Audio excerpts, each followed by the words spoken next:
अस्सलाम वालेकुम दोस्तों, मैं हूं असलम आलम और आप देख रहे हैं गल्फ एक्सपर्ट। दोस्तों, इस वीडियो में आप लोगों के कमेंट का रिप्लाई करने वाला हूं।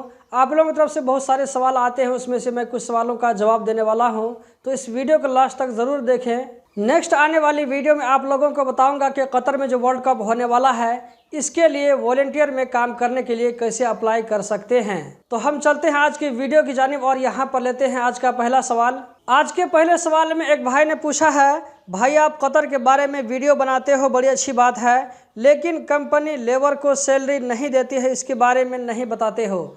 अगर आपको कंपनी सैलरी नहीं देती है तो आप लेबर मिनिस्ट्री में कंप्लेंट कर सकते हैं। वहां जाकर के आप जितना महीना सैलरी आपको नहीं मिला है, आप किसी भी टाइपिंग सेंटर में जाकर के एक कंप्लेंट लेटर बनवा लें। उसके बाद में वो लेटर लेकर के आप लेबर कोर्ट में जाएं, वहां पर आप कंप्लेंट दर्ज करवाएं, आपके साथ में इंसाफ होगा। आगे एक और भाई ने कमेंट में लिखा है कि भाई कोई भी कतर मत जाना, वहां पर कोई रूल और रेगुलेशन नहीं है। मेरे ख्याल से गल्फ में जितने भी कंट्री है, सबसे बेहतर कंट्री और काम करने के लिए सबसे बेहतर जगह वो कतर है। आपके साथ अगर कुछ गलत हुआ है तो इसका मतलब ये नहीं है कि सारे कतर ऐसे ही है। अभी मैंने पिछले हफ्ता में एक वीडियो बनाया था कि कतर से यूरोप कंट्री कैसे जा सकते हैं, तो उस वीडियो के नीचे में किसी भाई ने कहा था कि मैं यूरोप की कई कंट्री में काम कर चुका हूं, इसी तरह गल्फ की कई भी कंट्री में काम कर चुका हूं, लेकिन सबसे अच्छी जगह मुझको कतर लगा है। अच्छे बुरे लोग हर जगह होते हैं। अगर एक आदमी बुरा बन गया तो इसका मतलब ये नहीं है कि वहाँ के सारे लोग बुरे हैं। अगर आपके साथ में कुछ गलत होता है तो आप जगह पर जाएं, वहाँ पर जाकर कंप्लेन करें लेबर मिनिस्ट्री में, वहाँ जाने के बाद में आपके साथ इंसाफ होगा। अगले सवाल में एक और भाई ने पूछा है, मैं कतर में आज़ाद वीज़ा पर आया हूं, आईडी बनाने के लिए कितना रियाल लगेगा। आईडी बनाने का 1220 रियाल ये गवर्नमेंट का चार्ज है।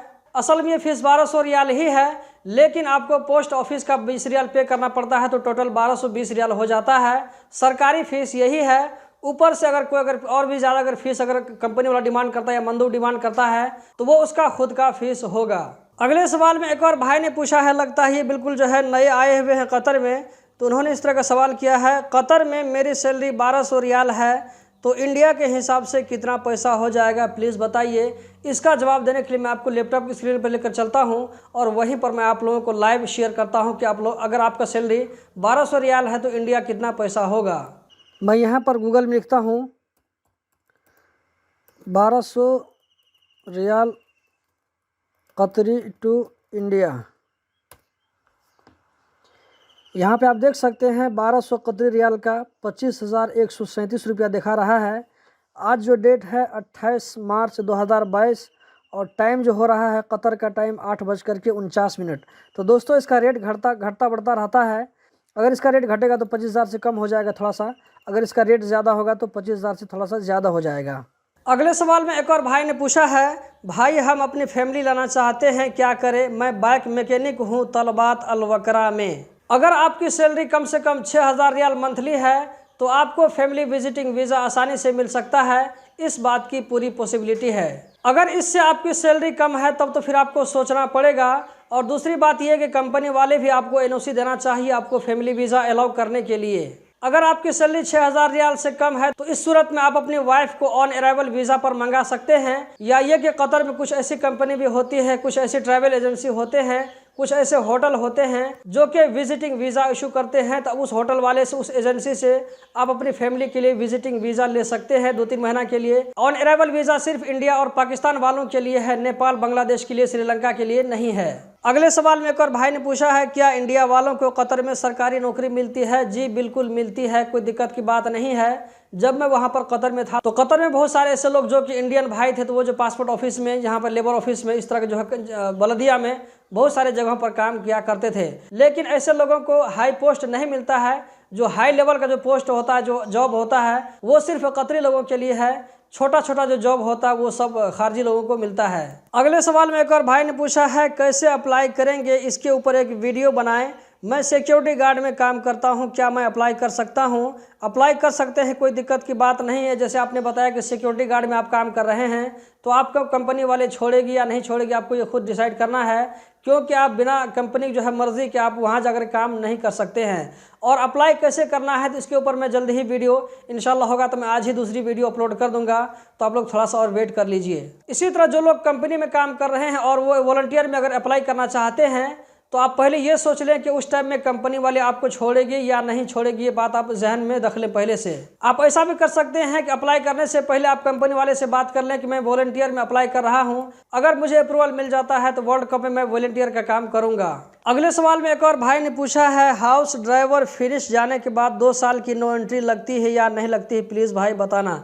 जी हाँ, आप में से बहुत सारे भाइयों ने कमेंट में बताया है कि जब वो लोग कैंसिल जाते हैं हाउस ड्राइवर वाले, तो उन लोगों का 2 साल तक वीज़ा नहीं निकलता है। तो आपको भी यही मानकर चलना पड़ेगा, अगर आप कैंसिल जाते हैं बिना एनओसी के तो आपको 2 साल तक घर में इंतज़ार करना पड़ेगा। अगर आप एनओसी लेकर के जाते हैं तो कभी भी वापस आ सकते हैं, कोई दिक्कत की बात नहीं है। अगले सवाल में एक और भाई ने पूछा है, रमीज बीके जिनका नाम है, नेपाल से कतर आने के लिए कतर वीज़ा सेंटर के अलावा दूसरी जगह मेडिकल करा कर आ सकते हैं या नहीं।